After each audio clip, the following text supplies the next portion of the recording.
I'm Andre from the High Performance Academy, and I want to welcome you to the first in our series of free tuning lessons. These lessons are going to be coming to you directly in your email inbox, and they're what I consider to be the bare minimum amount of knowledge regarding engine tuning that any automotive enthusiast should have.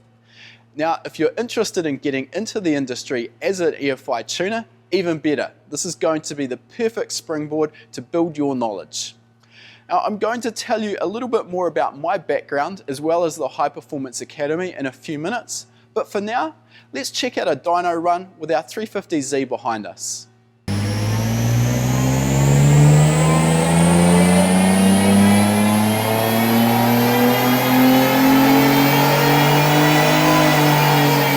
If you've taken your car to a tuner and had it run on a dyno, chances are that's all you've seen of the process. You might not know what it is the tuner's doing behind that laptop keyboard, and for all you know, they could be playing solitaire or updating their Facebook status. This series of lessons is going to give you some insight into what it is professional engine tuners are doing with that laptop keyboard, but more importantly, why they're doing it.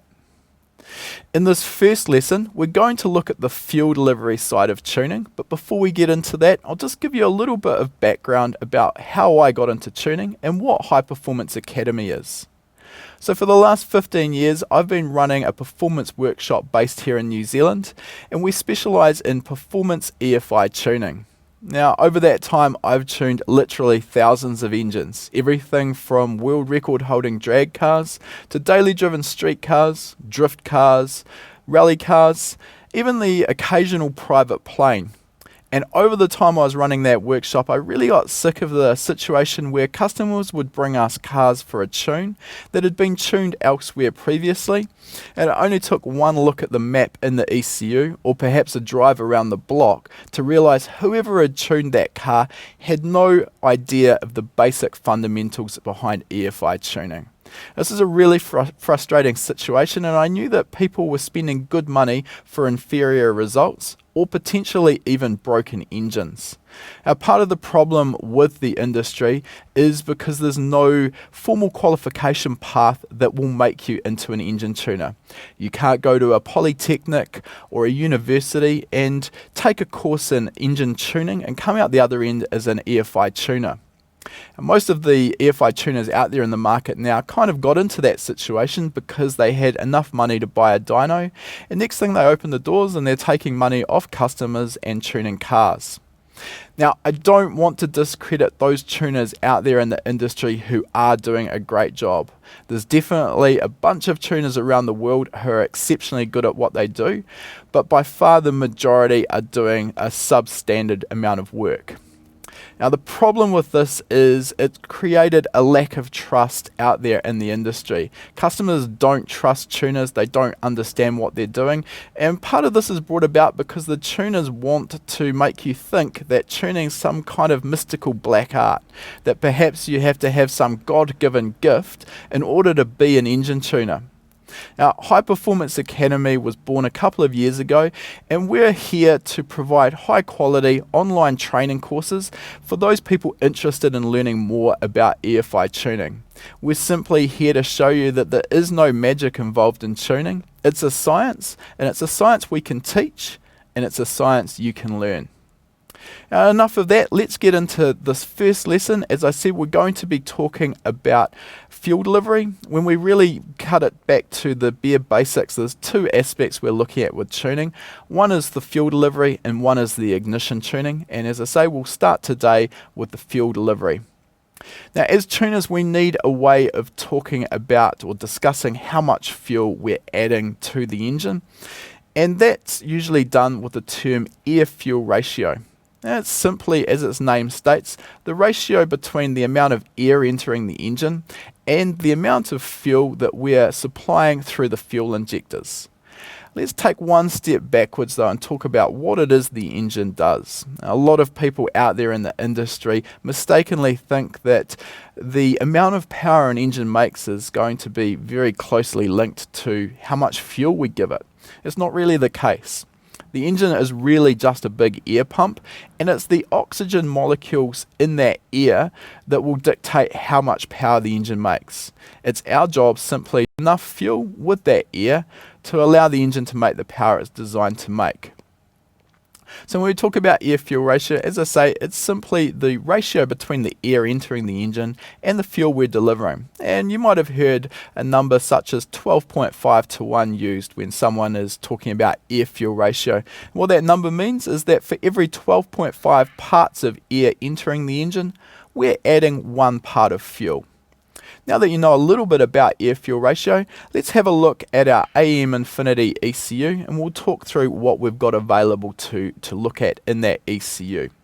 Now, I know what you're thinking. Maybe you're not tuning an AEM Infinity ECU hooked up to a Nissan 350Z, but that doesn't matter. What we're going to be talking about in this lesson is the basic fundamentals of fuel delivery, and it doesn't matter if you're tuning a 4-cylinder, a 6-cylinder or an 8-cylinder engine, whether it's naturally aspirated or turbocharged, or whether you're tuning that using a Motec, a Haltech, or even reflashing the stock ECU. These principles are applicable to every engine and every software platform.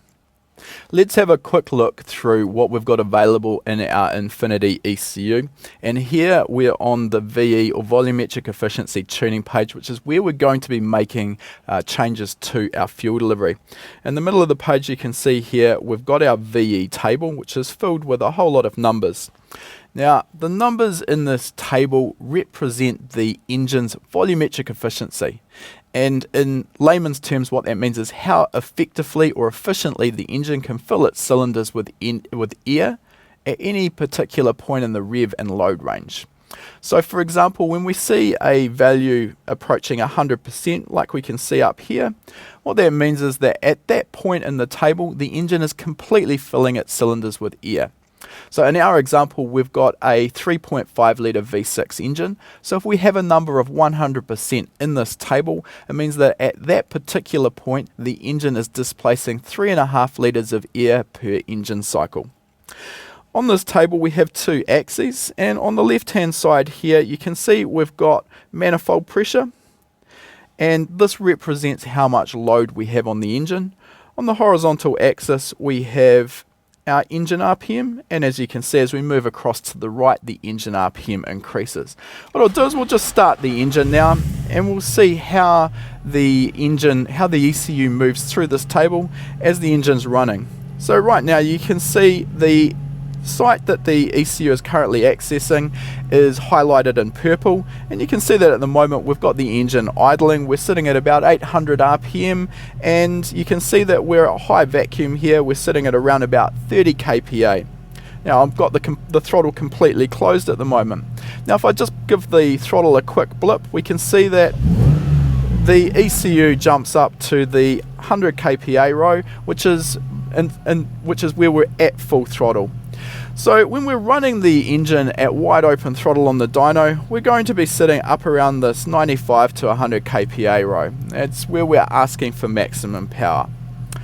Okay, so on the right hand side here, we've also got a graphical representation of the numbers in that VE table, and this just gives us an idea of what that table looks like graphically. So once the ECU knows how much air is entering the engine, it also needs to know what size the fuel injectors are that are fitted to the engine, and that's done with another workbook or page inside the ECU. Once it knows how much air is entering the engine and what size the injectors are, it becomes relatively simple for the ECU to decide how much fuel to deliver in order to achieve our target air-fuel ratio. Now if we move over to the Lambda work page, we can see our target air-fuel ratio being displayed here. So this table has the same axes as our volumetric efficiency table. You can see we've got manifold pressure on the vertical axis, and we've got engine RPM on the horizontal axis. And the numbers inside this table are simply our target air-fuel ratios. These are the air-fuel ratios we want the engine to be running at.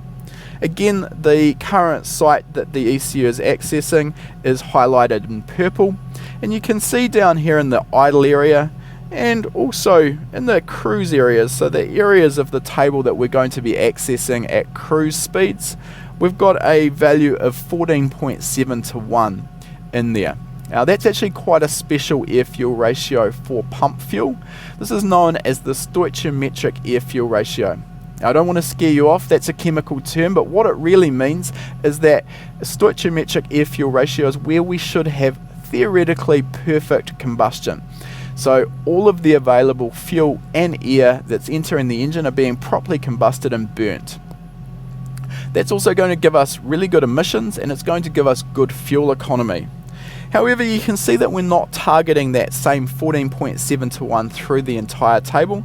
As we move up, so that's as we increase the throttle opening and as we increase the load on the engine, we're asking for more power. When we're at wide open throttle, we're wanting absolute maximum power out of our engine. You can see as we do that, our air-fuel ratio moves from 14.7 to 1 to 13 to 1.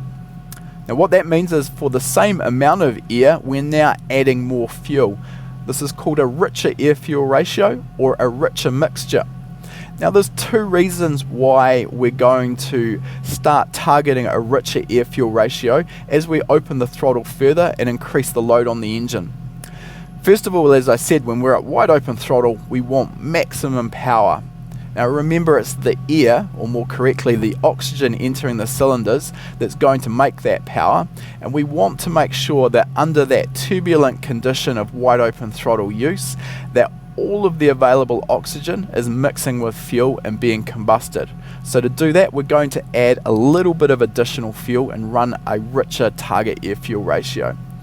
That's going to make sure that we're getting maximum power out of our engine. The other aspect to consider though is under wide open throttle, there's a lot more fuel and air being combusted in the cylinder, and that's going to result in a lot more heat inside our engine, inside our combustion chamber. So by targeting a richer air-fuel ratio, that additional fuel actually helps to cool our combustion temperature, and that's going to help aid our engine reliability. It's going to mean that we're not going to risk damaging the piston, damaging the cylinder head from excessive temperature. Okay, now that we've got a bit of an overview of what's going on inside this ECU, we're going to have a look at how we can go about making changes to the fuel delivery in order to get our target running correctly. Now the process that we're going to look at with the AM Infinity ECU is still applicable to almost all aftermarket ECUs, or even reflashing of the standard factory ECU. The user interface might look slightly different, and the exact technique we're going to be using might differ slightly, but the principles remain the same. Okay, let's move back to our volumetric efficiency workbook, and what I'm going to do is I'm going to start by highlighting a range of cells that we're going to run our engine in, and I'm just going to increase these numbers so that when we first start tuning, we're actually going to have some work to do. The engine won't be running at the correct air-fuel ratio. Okay, so on the left hand side of the screen we have some numbers that we're going to be using as feedback to help us with our tuning. Here we have at the top our measured air-fuel ratio, so this is the number that's currently moving, and this is measured from a wideband air-fuel ratio sensor in the exhaust. Below that we have our target air-fuel ratio, and that simply comes from our target air-fuel ratio table that we just looked at. Okay, so we're going to get our engine running now into fourth gear on our dyno, and we'll just go through the process of adjusting the numbers in our fuel table to make sure that our air-fuel ratio matches our target. Okay, so we're in fourth gear now, and what I'm going to do is run the engine in this particular cell here, which is our 40 kPa row.